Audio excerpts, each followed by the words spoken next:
What's up, everyone? Pavlak here, and I just watched I just finished watching the EA press conference at the Gamescom.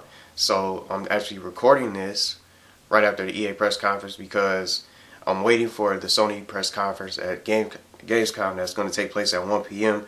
So I thought about filming this really quick to talk about the Microsoft press conference at Gamescom, but I want to remind everybody that I didn't get to watch the press conference for Microsoft because according to what I actually looked up online, Microsoft's press conference took place at 5 a.m., 5 o'clock in the morning.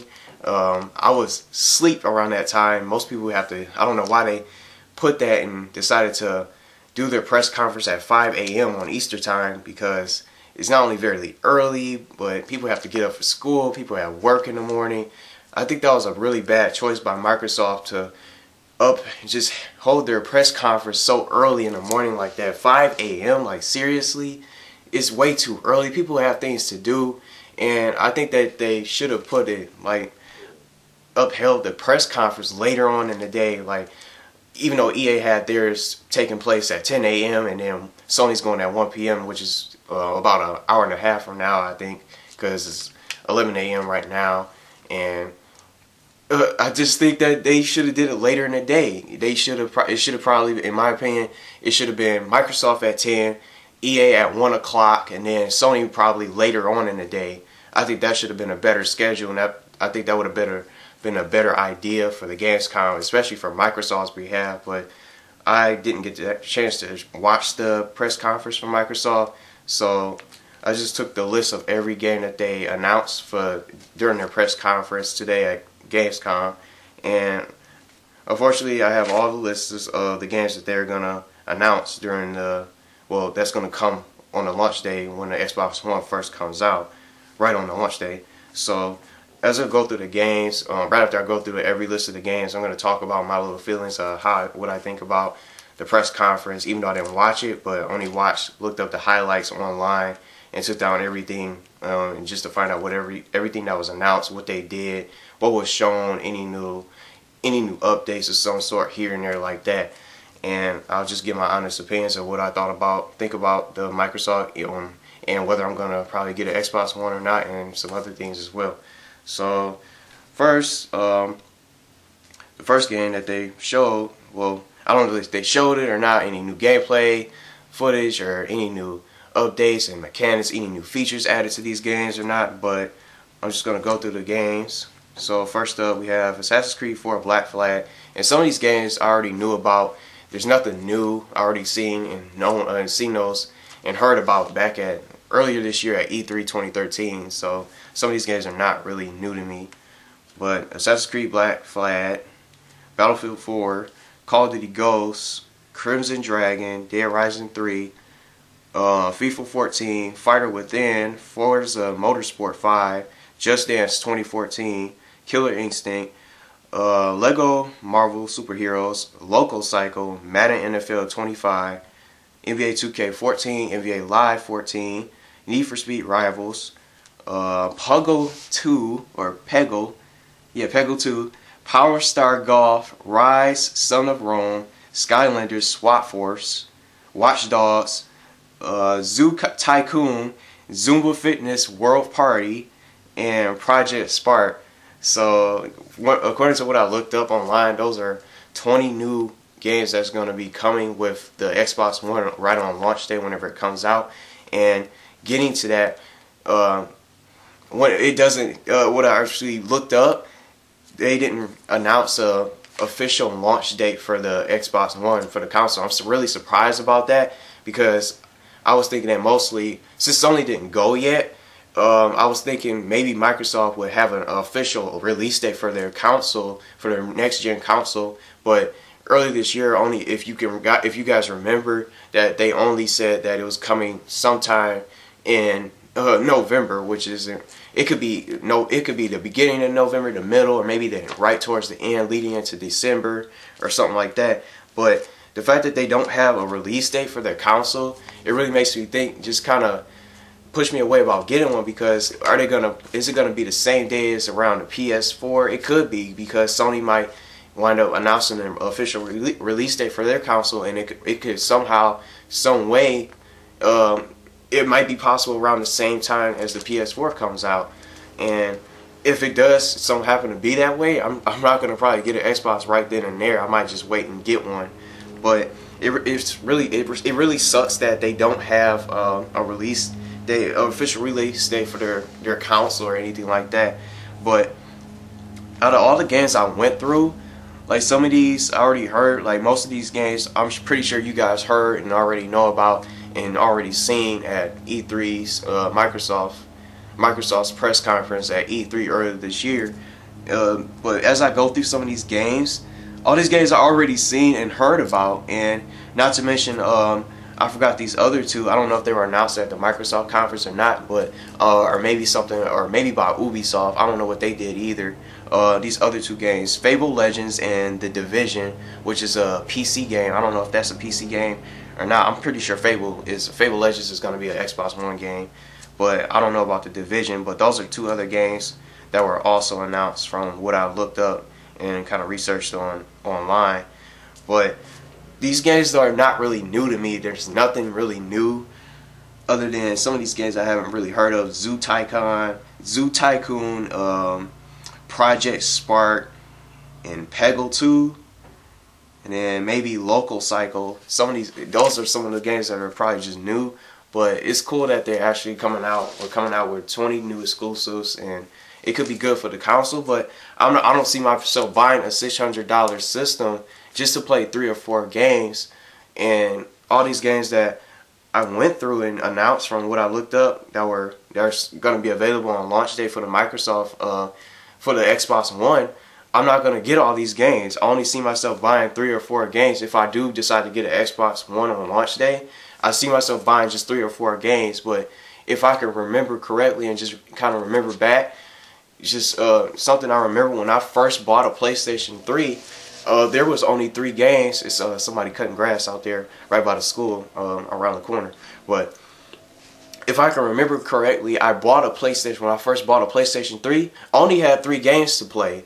I had Resistance Fallen Man, Genji, Days of the Blade, and Ridge Racer 7 for the PlayStation 3. Those are the only 3 games that I owned when I first got a PlayStation 3 for Christmas. And then that same Christmas day, I also got an Xbox 360 as well.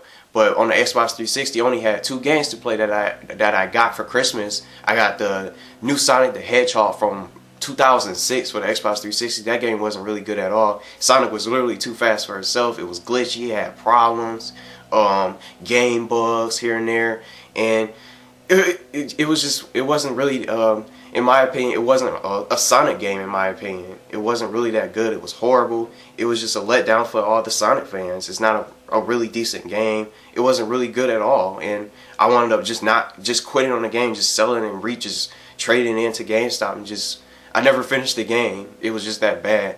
And I also got, the other game I got for my Xbox 360 was Gears of War. I loved Gears of War and I still like it, but those are the only 2 games I have. Only had 2 games for Xbox 360, the Sonic the Hedgehog game and the Gears of War game, and only had 3 games to play on the PS3. So I was sitting there and thinking to myself, it's got to be some games that they're going to eventually come out with here and there. There's not going to be like just these 3 games in particular just to play right then and there.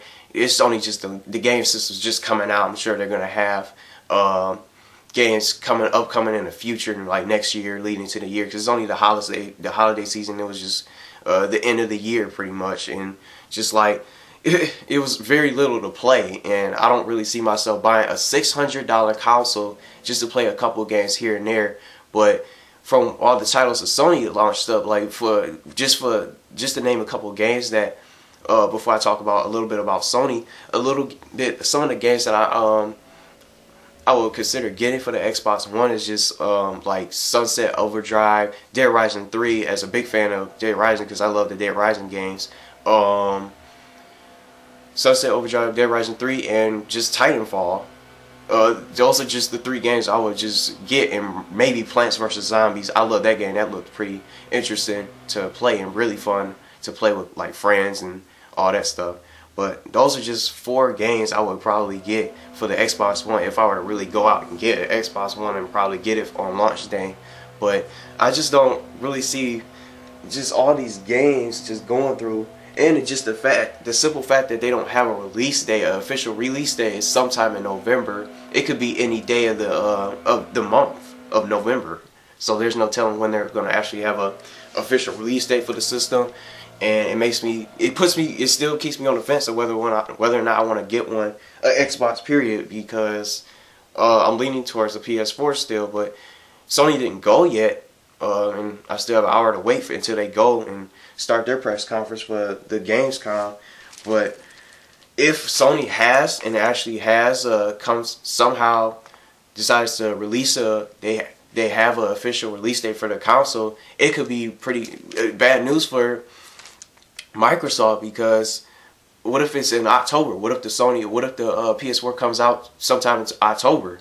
That'll be a month before Xbox One's release, and that will increase the sales for the PS4, and everyone's going to go out and get one right then and there. Meanwhile, some people might skip it, and whether or not you want a PS4 or Xbox One or whatever suits your game taste and whatever floats your boat, it could be really bad news for Microsoft, because they'll be a month later, and not only a month later, but it could be the end of November, or maybe almost mid-November, leading to the end of the month or something like that.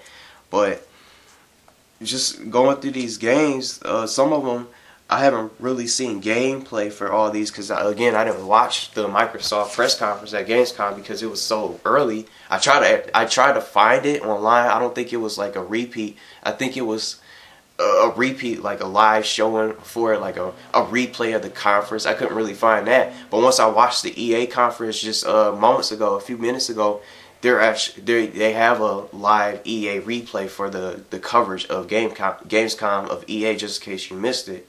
But I couldn't find an Xbox One, a Microsoft press conference for the replay for it, just to watch it over and over, rewatch it since I missed it, and because it was so early in the day, 5 o'clock in the morning. But that's how I feel. But until they come out with like a release date for the console, I might go from there. But it depends on what Sony does today, later on when they go for their press conference. But that's how I feel about the Microsoft conference. I don't know what else was announced, any new features for the system itself. I know they took away all those little bad features about I just know that the Microsoft no longer needs the connect to function. That's a really good thing, and that's a really positive thing. That's a major plus for me of trying to get the system and deciding whether I want an Xbox One in the future. But I don't really care about the functions of the system, but all I care about is, for me, is just about the games. Nothing but the games. All about the games for me. And it's always been that way for me, for whether I want, no matter what system comes out. It's been like that for ever since the Wii came out. It's always been about the games for me in regards to any new console that comes out. But I'll just have to see what else Microsoft does, because I know Gamescom is going to be all week long, so I'm sure it's going to be some updates here and there about Microsoft, and I'll be checking those out to see whether I find out some new things here and there, and maybe I'll probably get one if they come out with some more games that interest me. But some of these games I just named and kind of went through the list, the 20 exclusive games, well, not 20 exclusives, but the 20 games that are going to be available on launch day for the Xbox One. Only 3 or 4 of those games only interest me of playing out of the 20 that are coming out for the launch day of the Xbox One. So that's pretty much how I feel about the Microsoft press conference at Gamescom. So later, I'm just going to upload this now to YouTube, so I don't know if it's going to upload in time, way before. Hopefully I can upload this before Sony's press conference starts. But that's how I feel. So I just watched EA's press conference at the Gamescom, so after Sony's press conference, I'll do a live reaction. I'll do a reactions video and film a reactions video about the EA conference and the Sony press conference in the same video. So that's it for now. So I'll be back to film my reactions about the EA conference at Gamescom and Sony's. So feel free to comment what you thought about the conference, if you guys managed to see it, wherever you guys live, because 5 a.m. was just too early for me, and I think it was a bad move by Microsoft. So let me know what you guys think.